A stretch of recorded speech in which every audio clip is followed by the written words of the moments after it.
It's Monday, August 7th, and this is now on HNN. Weather warnings are issued for all islands as Hurricane Dora brings the threat of damaging winds.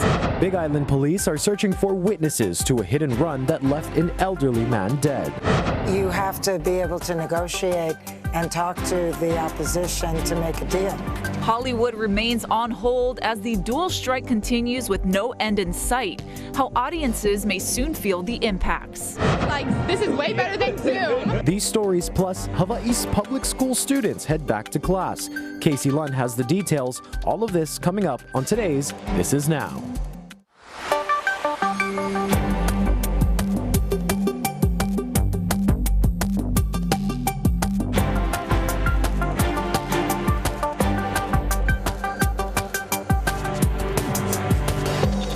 Aloha and good afternoon, everyone. Thank you for watching This Is Now on this Monday. So we want to start with today's weather conditions, gusty conditions for parts of the state, and a high threat for wildfires. The National Weather Service has issued severe weather alerts, including a red flag warning. As for the high wind, some areas can expect gusts over 65 miles an hour.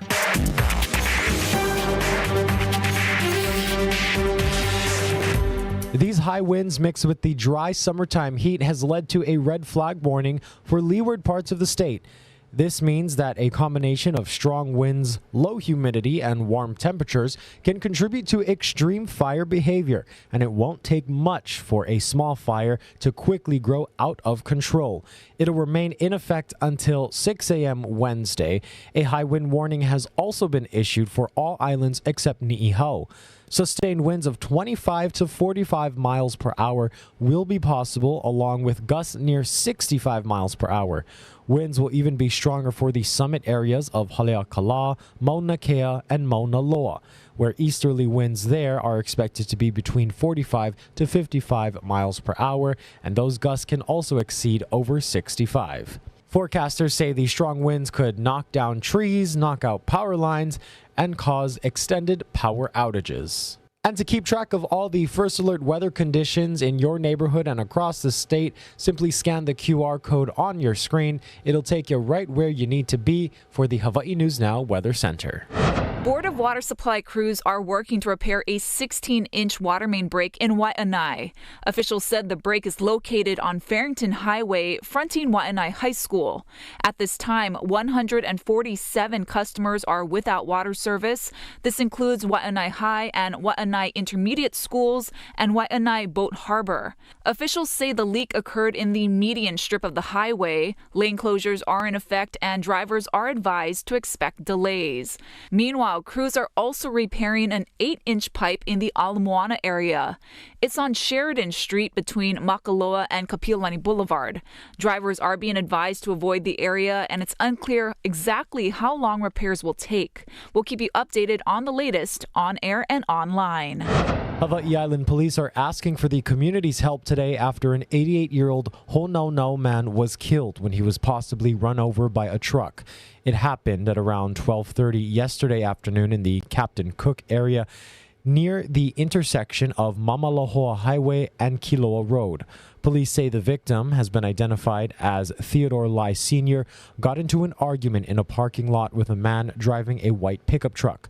The suspect then drove away with Lai possibly holding on to the back of the truck. Police suspect that's when he was apparently run over. And in Wahiawa, a 56-year-old man was killed after an incident on the road Sunday morning. It happened around 11:05 a.m. in the area of Vilikina Drive and Lakeview Circle. According to Honolulu police, a 46-year-old woman was driving south on Vilikina Drive when the man attempted to cross the road outside of a marked crosswalk. Investigators said as the car went past the man, he then stumbled and fell, colliding with the rear driver's side of the vehicle. EMS said the pedestrian was taken to the hospital in critical condition but died during transport. The 46-year-old female motorist remained at the scene and was not injured. Police say speed, drugs, or alcohol do not appear to be contributing factors. This marks Oahu's 31st traffic fatality this year, compared to 27 this same time last year. A teen critically injured in a West Oahu shooting back in June continues to recover at a rehabilitation facility. A free concert was held over the weekend to send aloha to her family and to call for an end to gun violence. Eddie Dowd was there. The family of Richiana De Guzman came here to Maili Beach Park to thank the community for all the support they have shown them during the teen's recovery and mark the progress she has made since being shot in the head in June. We are family. If it looks like Richiana's mom Susan has something to celebrate, it's because she does. She says her daughter has now been breathing on her own for 24 hours, a first since the shooting. The doctor said her trach is ready to be taken out. Thank you, Jesus. That tube from her throat is ready to be taken out. Richiana has spent the last month at Island Skilled Nursing and Rehabilitation, but before that she spent nearly 3 weeks in the Queens ICU undergoing multiple surgeries. Her mom says she is still in a coma, but says staff at the rehab facility tell her they are seeing positive signs that the teen could come out of her coma. Wow, the cries. Amen. Nice, my baby. Good job, Anna. Richiana is also undergoing what her mom calls aggressive physical therapy. Stand up. That's right, Anna. Stand up. Stand up strong. Her mom says another positive sign is a recent CAT scan that she says shows her daughter's brain doing a lot of healing since the shooting. Today she had a lot of emotional feelings. She cried. Tears dropped from her eyes. Supposedly she just told my niece today that she saw. Yeah, She saw. So, you know, she coming along. As for the criminal investigation, there are still no arrests. Her mom says right now the family is fully focused on her recovery. That recovery may still be long, but the family says their faith has never been stronger and had this message for concert goers. This has been a tragedy, but that's all right. Today is victory. Today is victory, yeah? To see all you guys here today, my cup is full. Now Richiana's mom tells me she's been off the ventilator for 24 hours. She tells me if she's able to stay off it for 48 hours, they will remove it completely. Reporting in Maili Beach Park, Eddie Dowd, Hawaii News Now.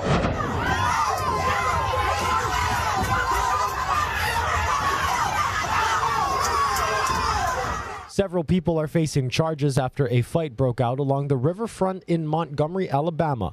This all happened on Saturday night. Police are investigating. It's still exactly unclear what incited the dock brawl, but early reports indicate it started when a group of white people on a pontoon boat refused to move from a usually reserved mooring in a space that was preventing a larger riverboat from docking. One witness said on social media they started attacking a black security guard who asked them to move. Once the larger riverboat was able to dock, others jumped in to fight. Police are reviewing videos some people have submitted to investigators.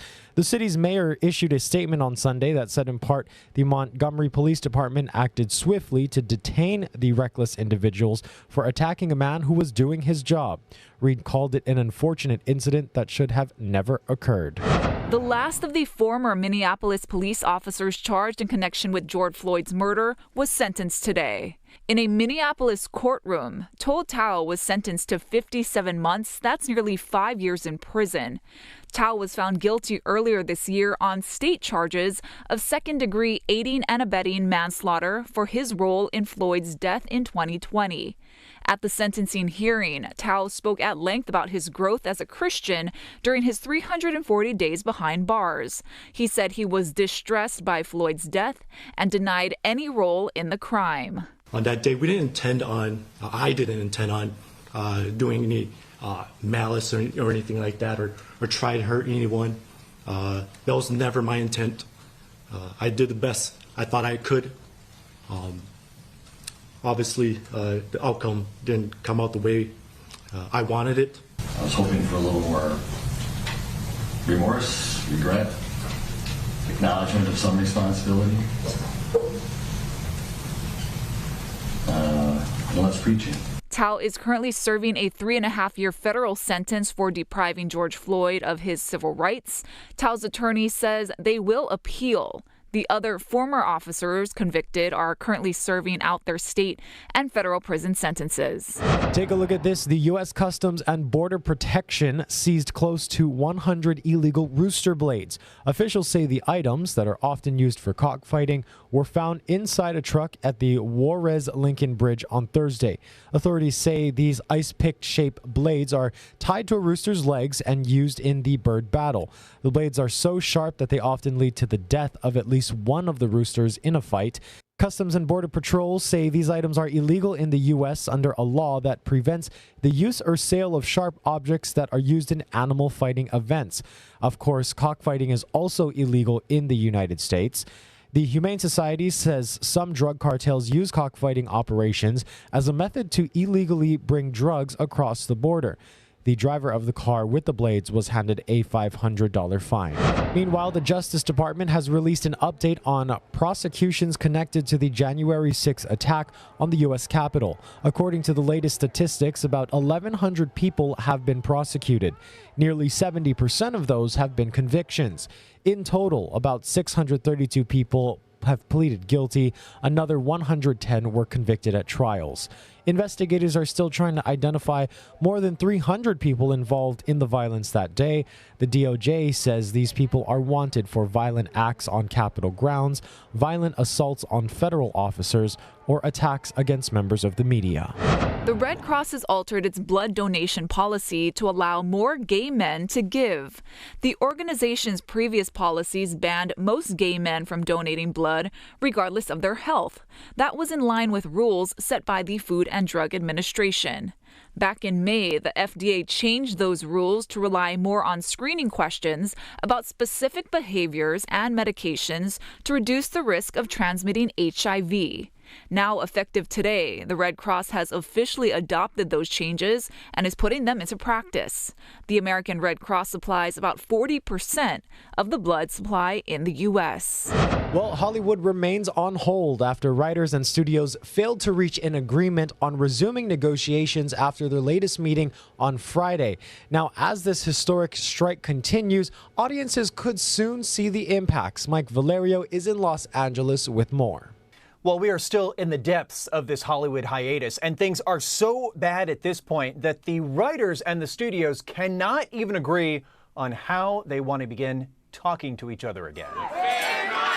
As the Writers Guild of America approaches 100 days on strike, there is no end in sight. The people at the top of these companies have figured out how to take money out of the pockets of everyone who actually does the work. A failed meeting on Friday was seen as the first potential thaw between the writers and the producers union, the AMPTP. The Screen Actors Guild, SAG-AFTRA, joined the picket lines last month. A spokesman for the studio says they remain committed to finding a deal with both unions, but there are currently no plans at all to resume talks. They're not speaking to us, so I don't know what that comment was, that they want to seek a deal when you have to be able to negotiate and talk to the opposition to make a deal. Both unions are seeking better pay, improved residual payments, and protections against job losses because of the use of artificial intelligence. This is a holistic shift in contract that must occur because the business model has been changed so dramatically. The summer box office has seen a boom from the viral Barbenheimer campaign. Barbie crossed a record-breaking $1 billion, while Oppenheimer surpassed the $500 million mark in its third weekend. But it won't be long before audiences and studios feel the pinch. According to The Hollywood Reporter, production has halted on several highly anticipated sequels, including the next installments of Mission Impossible, Deadpool, and Gladiator. So in terms of where we are right now, this is week 14 for the writers' strike, and analysts tell us that this could be poised to become the longest strike in Hollywood history. That was 22 weeks, set in 1988. That's the latest from here in Los Angeles. I'm Mike Valerio. Back to you. Hawaii's public school students are back in class today. Casey Lund reports from Kalani High School. Aloha from Kalani High School, and it is a party here on the first day back to class. The marching band welcoming those students here to campus. We have also Superintendent Keith Hayashi with us today from the Department of Education. This is a good time. It is. It's great. Can you feel the energy, Casey, here, right?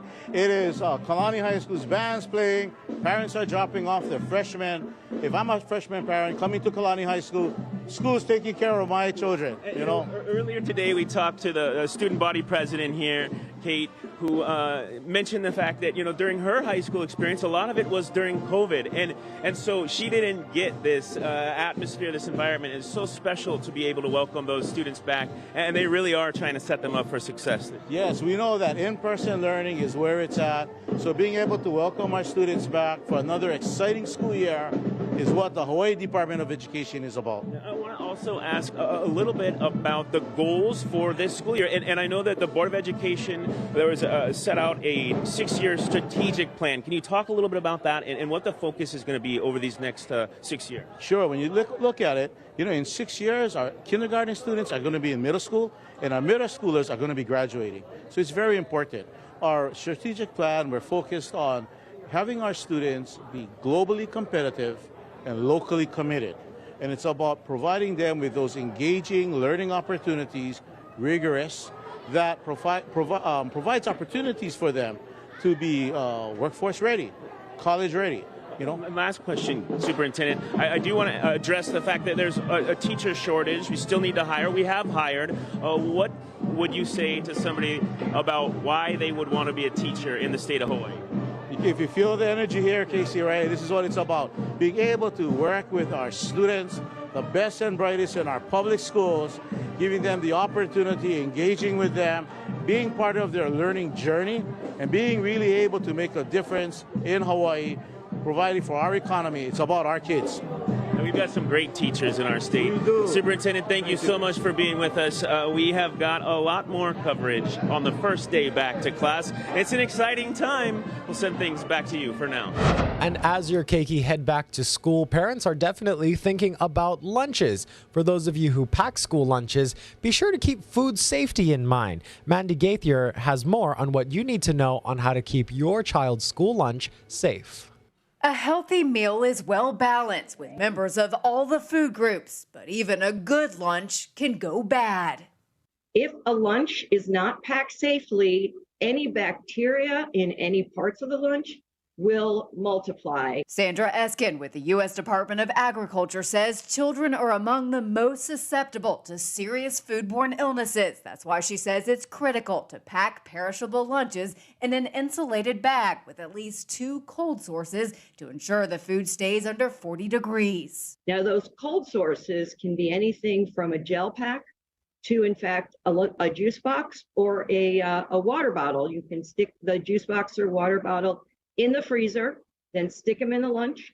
If you pack the lunch the night before, leave the insulated bag open in the refrigerator to allow the cold to reach the food. In the morning, that's when you take it out and then you thoroughly close it so that it stays cold until your child is ready to eat it. Eskin says it's also critical to prepare food safely. That means washing hands, keeping foods that can cross-contaminate separate, and using a meat thermometer to make sure you're cooking food to safe internal temperatures. That is the only way that you will know that the item, the meat, the poultry, the egg, the fish, is thoroughly cooked. You cannot tell by looking at it. For Health Minute, I'm Mandy Gaither. Did you bring home lunch a lot in school? Not a lot. Yeah. Mom just said, go eat the food in the cafeteria. Yeah. That's what it's for. What was your favorite cafeteria lunch? Do you remember? Shoyu chicken, Aloha Fridays. The school shoyu chicken is good. What about yours? Oh my gosh. We had a salad bar. I don't know if you guys had a salad bar We did. at Kauai High School. But yeah, I'm a big boy. Me, salad. Nah. That's right. The shoyu chicken was good, yes. Very good indeed. Let's go ahead and give you a live look outside. Of course, we all know and love this place. It is Las Vegas. Right now, it's pretty, but it's hot. Yep. At last check, it was about 106, 107 degrees. I know a couple people who are there right now. So if you got ohana heading to Las Vegas, tell them stay hydrated, stay cool, because it is a scorcher. Stay in the out there. casino. Yes, but try not to lose all your money. Let's go ahead and give you a look at our island weather with Guy Hagi.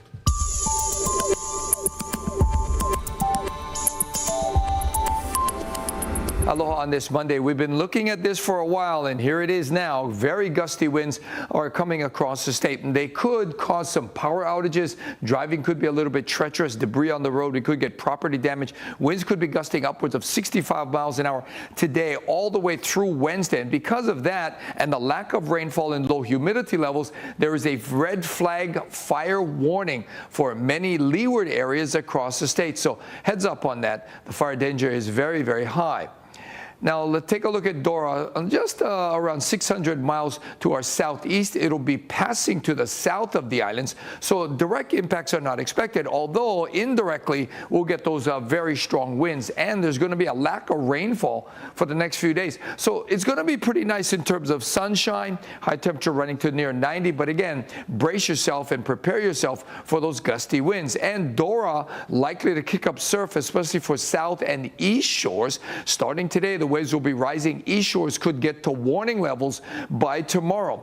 So we've highlighted today, tomorrow, and Wednesday with those gusty winds, especially windy tomorrow, but the winds will likely be strong through Wednesday. The winds will start easing up on Thursday. Much lighter winds are due in over the weekend. 90 degrees, yikes. Hot. No, thank you. So let's see what the internet is talking about today. The market for lab-grown diamonds is exploding this wedding season, putting sparkling gems on hands more than ever. But some say the shine wears off on the synthetic stones, quickly losing their value. Bradley Blackburn has more on the debate. The largest jeweler in the world is well known for its charms, but now Pandora is very much in the diamond business. This is the centerpiece for your line. Yes. North American President Luciano Roddenbush showed us the gems they started selling last year. This is below $2,000. At prices they say make sense for their slice of the jewelry market. Ours were going to be 1/5 to 1/7 of the price. That's because these diamonds were grown in a lab, not mined from the ground. With improved technology, manufacturing costs have fallen near rock bottom. What we're seeing a lot is people that always dreamed but never had the chance to buy a diamond. Now they can. According to the Knot, the popularity of lab-grown diamonds has doubled in the last 2 years. In 2022, more than a third of engagement ring center stones were manufactured, not mined. The diamonds are visually and chemically the same, but Olivia Landau says there are key differences. Her custom jewelry company, The Clear Cut, sells only natural diamonds. Lab-grown diamonds hold zero value. They're kind of the fast fashion of diamonds, whereas natural diamonds do hold inherent value. They can be passed down from generation to generation. In fact, customers who buy her natural diamonds also get a lab diamond for free to wear when more expensive bling is stored away. If you want to go lab or if you want to go natural, it's a personal decision. Just know the value and what you're getting for it and be happy with that. Either way, the true value of the ring is the story behind it. It symbolizes their commitment, next step in the rest of their lives. Everybody that comes to this place is celebrating something. That is forever, no matter where the diamond comes from. Bradley Blackburn, CBS News, New York. Ashley, what do you think? Would you mind a lab-grown diamond? No, as long as it's an ethical diamond. Yeah. Because I've seen the movie Blood Diamond, and no thank you. Yes. Well, they look the same. They're gorgeous. We'll see. Yeah. Let's go ahead and give you one more story now. A company that makes working from home possible is asking their employees to return to the office. For now, Zoom employees will only be required on site 2 days a week. Zoom says its new hybrid approach applies to people who live near one of the workplaces. Now, it says the structure is more effective for the company, and Zoom adds that it will continue to use its own platform for remote days.